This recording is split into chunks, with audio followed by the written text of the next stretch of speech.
secara itu meyakinkan kepada Hakim Agung nanti di PK.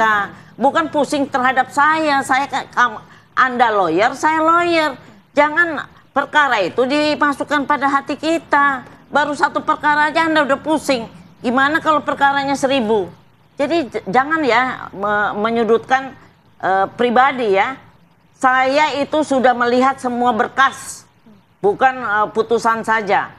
Saya sudah melihat berkas dan saya sudah menyusun hal ini. Termasuk berkas-berkas yang dimaksud, Bu? Ya, saya sudah baca semua. Ada di tangan saya semua. Dan tidak mengarah kecelakaan? Tidak. Tidak. Bukti-bukti yang sudah dibaca berkas-berkas. Terserah, saya tidak bukan punya kewajiban untuk membuktikan. Dia justru untuk punya kewajiban membuktikan. Silakan. Saya menghormati putusan.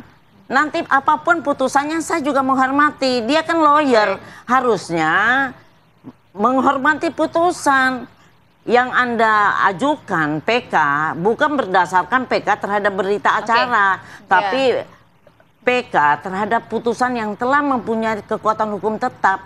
Jangan kalau Anda upaya hukumlah, jangan kamu sudutkan lawyer yang itu. Saya tidak berlawan nama Anda. Lawyer klien saya diwakili oleh jaksa. Kenapa Anda pusing sama saya? Saya jangan pusing sama Anda. Respon Anda, Bu Titin? Ya, kalau gini Mbak, sekarang semua seperti yang saya sampaikan dari kemarin. Kenapa sih ada pengakuan-pengakuan itu datangnya ke tokoh masyarakat? Kenapa tidak ke institusi kepolisian? Karena mereka punya kekhawatiran tidak akan dipercaya.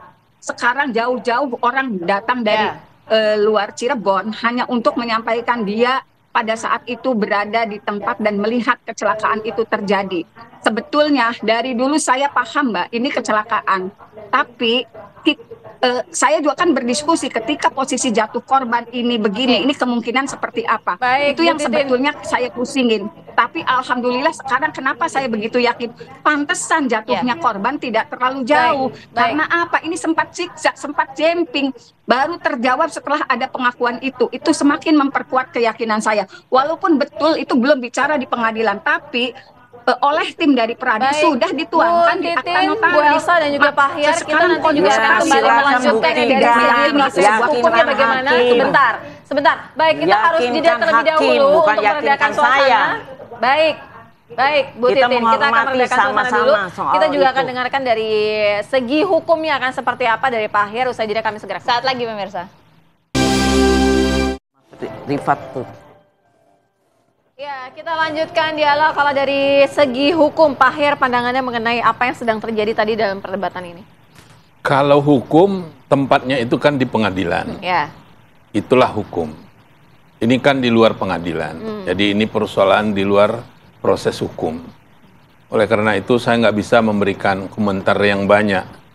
Itu adalah realita sosial yang ada di dalam masyarakat. Tinggal apakah katakanlah suatu fenomena yang ada di dalam masyarakat ini, itu apakah memang universal sifatnya, artinya apakah seluruh Indonesia ada hal-hal yang seperti ini yang namanya sumpah pocong ini. Kalau sekiranya itu memang ada, perlu juga dipikirkan tentunya ya, dilihat lagi banyak yang dilibatkan. Kalau di kalangan umat Islam tentu juga perlu diminta pendapat yang resminya dari Majelis Ulama Indonesia. Apakah hal-hal yang kayak begitu dimungkinkan oleh agama Islam? Kalau sekiranya dimungkinkan, dia ada di dalam masyarakat, apakah di dalam KUHP yang akan datang ini kan mau dirubah, ini udah lama rencana KUHP dirubah, perlu juga nggak diintrodusir, diadopsi hal itu. Tapi sebelum masuk ke sana harus dibaca dulu nih. Secara agama ini clear atau tidak? Kalau memang jangan sampai di situ, mungkin itu adalah karena selalu juga yang ada hal-hal yang di dalam masyarakat itu juga dia adalah bagaimana sudut pandang agama, ada pandang budaya. Oleh karena itu saya nggak mau masuk, biarlah budayawan dengan agamawan untuk membicarakan. Kalau memang ada orang hukum, saya melihat apakah itu nanti perlu dipertimbangkan. Seperti yang ada juga di dalam hukum acara perdata, mereka itu bisa juga memberikan sumpah untuk melengkapi kesaksian mereka, itu dimungkinkan juga. Apakah itu nanti akan diadopsi juga di dalam hukum pidana? Dengan syaratnya tentu hal ini harus nggak boleh bertentangan itu dengan agamakah? Kalau menurut saya itu kan memang penting ya. Biarlah kaji oleh budayawan dan agamawan, barulah nanti mungkin kalau dianggap perlu. Kalau sekarang ini kan belum ada, di dalam KUHP kita belum ada. Secara hukum pidana kan untuk saat ini kan memang belum tidak bisa dibuktikan secara hukum ya. Nggak ada. Dan ini kan juga terjadi kan di luar pengadilan. Khusus mengenai masalah kasus yang kemarin Saka Tatal kan sudah kesimpulan. Sekarang mungkin saja Pengadilan Negeri Cirebon sudah menyampaikan ke Mahkamah Agung, tinggal kita menunggu apa putusan dari Mahkamah Agung nanti. Ini kan di luar pengadilan, sehingga saya nggak akan banyak berkomentar. Di dalam hukum positif kita nih belum ada. Iya, Bu Titin, secara hukum positif kita kan nggak ada ya Bu ya, tidak ada artinya Sumpah Pocong ini di mata hukum begitu ya. Dan hingga saat ini kan sebenarnya tinggal menunggu putusan MA saja. Mengapa repot-repot harus melakukan Sumpah Pocong dan lain-lain begitu maksudnya? Ini kan berarti keyakinan Saka Tatal, dan dia punya keyakinan 7 terpidana lainnya juga tidak melakukan perbuatan yang dituduhkan, maksudnya. Ya. Jadi karena keyakinan itu begitu kuat, dia juga sudah menyampaikan, tapi masih ada sebagian yang tidak percaya, maka jalan itu diambil. Kami sudah melakukan PK, sedang menunggu keputusan, tetapi masih ada yang tidak percaya, bahkan yang disebutkan namanya juga tidak mengakui perbuatannya, menyatakan hanya 15 menit bersama 8 yang sekarang terpidana.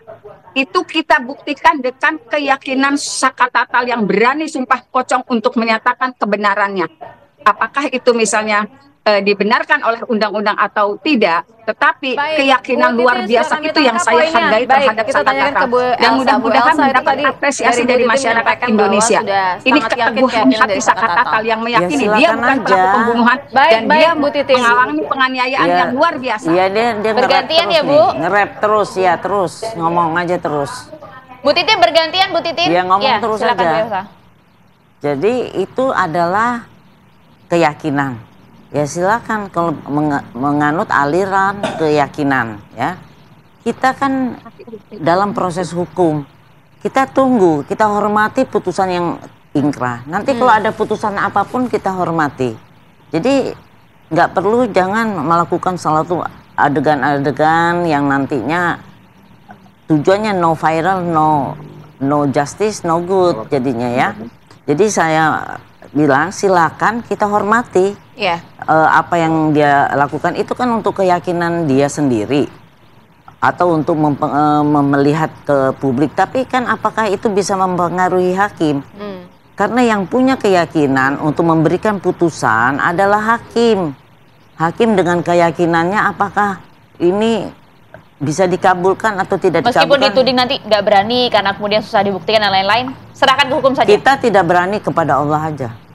Kalau kepada manusia mau ngajak-ngajak, kalau nanti kita salah jalan kita nggak mau. Diserahkan kepada hukum saja. Kita akan tunggu nanti bagaimana ini masalah hukum keputusan dari masalah Hakim MA ya terkait dengan kasus ini. Terima kasih banyak Bu Titin, Pak Hir, terima kasih, Bu Elsa, terima kasih, Pak Hir, terima kasih banyak ya.